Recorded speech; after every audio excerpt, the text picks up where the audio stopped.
Jumpa lagi di Halo Timnas yang akan menyajikan informasi terupdate mengenai Timnas Indonesia. Di antaranya, target Erick Thohir untuk Sintayong, permintaan PSSI untuk 2 pemain keturunan, Cina Taipei senasib dengan Israel. Simak berita selengkapnya hanya di Halo Timnas.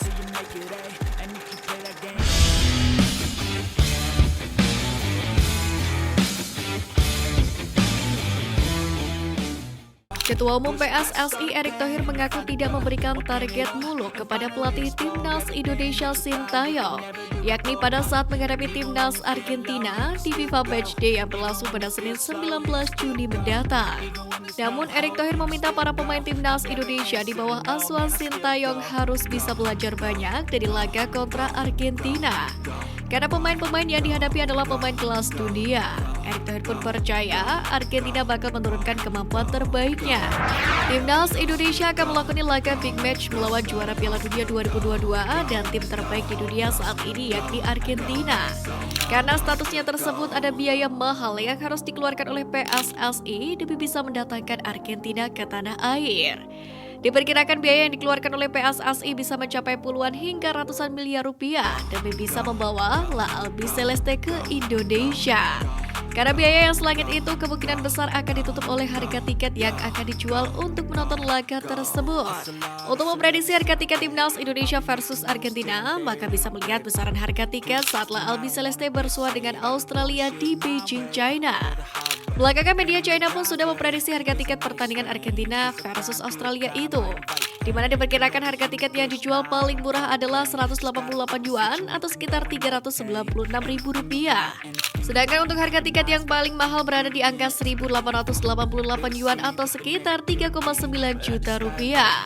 Harga tersebut pun diyakini akan berbeda jauh saat Timnas Indonesia versus Argentina, di mana harga termurah mungkin berada di angka Rp400.000. Lalu untuk harga tiket termahal berada di kategori VVIP di SUGBK kemungkinan besar berada di angka 3,5 juta rupiah. 3 pemain Timnas Indonesia tampil solid jelang laga FIFA Matchday bulan Juni ini. Pertama ada Zain Patinama yang mana jelang laga debutnya ia memberikan kontribusi maksimal untuk klubnya Viking FK saat melawan Forus Oji. Zain sendiri menjadi sosok andalan di tim Viking FK, di mana ia sejauh ini hanya absen dalam 1 laga di Liga Norwegia. Sementara itu, ia masih memiliki 2 laga sebelum FIFA Matchday. Pemain berusia 24 tahun ini pun berpeluang besar untuk membela skuad Garuda di FIFA Matchday mendatang. Nama selanjutnya yang kembali tampil solid adalah Jordi Amat. Jordi yang bermain untuk tim Liga Malaysia Johor Darul Takzim membawa timnya menang dengan skor 2-0 atas Pahang. Memiliki 11 caps bersama Timnas Indonesia, Papa Jordi kemungkinan besar menjadi salah satu nama yang dipanggil untuk merapat ke TC skuad Garuda awal bulan Juni ini. Ivar Jenner belum lama ini sah menjadi warga negara Indonesia. Ia bersama Rafael Struijk telah menjalani sumpah pada Senin lalu. Menariknya setelah sah menjadi WNI, gelandang berusia 19 tahun ini mendapatkan panggilan Sintayong ke Timnas Indonesia untuk FIFA Matchday Juni ini. Bahkan keputusan ini pun diumumkan oleh klubnya di Belanda FC Utrecht dalam unggahan di media sosial pada Kamis kemarin. Timnas Indonesia akan kedatangan lawan tangguh yang berstatus juara Piala Dunia 2022. Bagi mayoritas para pemain Argentina tentu bertanding melawan Timnas Indonesia di SUGBK menjadi pengalaman baru dalam karirnya.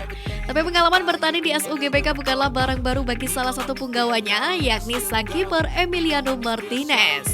Kiper yang jadi pahlawan Argentina di Piala Dunia 2022 lalu itu ternyata pernah merumput di SUGBK. Tepatnya pada tahun 2013 silam saat menjalani tur pramusim bersama klubnya Arsenal pada Juli 2013. Dalam laga tersebut, Emiliano Martinez dan Arsenal bertanding melawan Indonesia Dream Team yang berisikan para pemain terbaik di Liga Super Indonesia atau ISL. Fakta Timnas Indonesia melawan Argentina di FIFA Matchday sukses membuat banyak pihak terkejut lantaran Erick Thohir benar-benar mendatangkan juara dunia itu ke tanah air. Namun kejutan melawan tim besar di FIFA Matchday tak berhenti pada laga melawan Argentina saja, di mana sederet tim besar sudah menanti.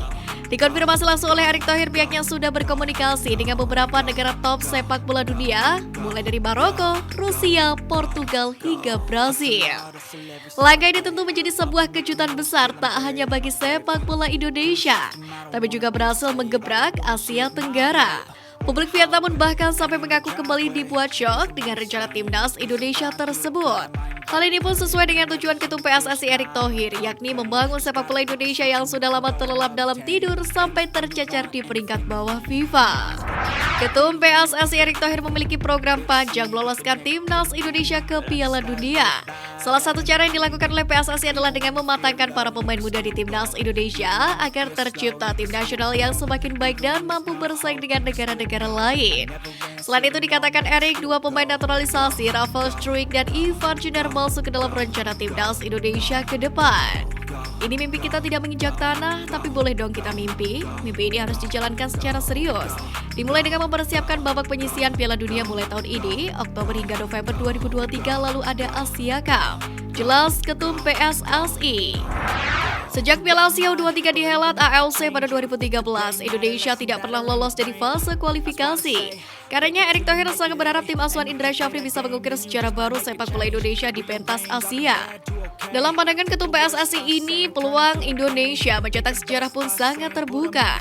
Ini tak terlepas dari pencapaian anak-anak Garuda Muda di SEA Games 2023 yang kembali membawa pulang medali emas setelah 32 tahun puasa gelar. Di kualifikasi Piala Asia U23 2024, timnas Indonesia U23 tergabung di grup K kualifikasi Piala Asia U23 2024. Mereka akan berhadapan melawan Turkmenistan U23 dan Taiwan U23 nantinya. Grup K terbilang spesial, pasalnya kontesan di grup tersebut paling sedikit dari 10 grup lainnya dengan hanya 3 tim saja. Setelah mengetahui lawan-lawannya di grup, Indra Syafri pun segera mencari tahu kekuatan lawan dalam waktu dekat. Nantinya dia akan mengajak para asisten pelatihnya untuk berdiskusi memetakan kemampuan lawan. Indra Syafri sendiri saat ini diketahui berada di Arab Saudi, di mana ia tengah memenuhi dasar umrohnya usai membawa timnas Indonesia U22 juara di SEA Games Kamboja kemarin.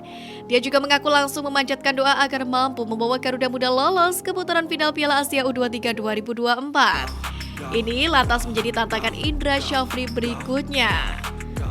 Erick Thohir mengungkapkan PSSI telah melakukan studi banding ke Federasi Sepak Bola Jepang atau JFA yang 78% anggarannya diperoleh dari pendapatan sendiri.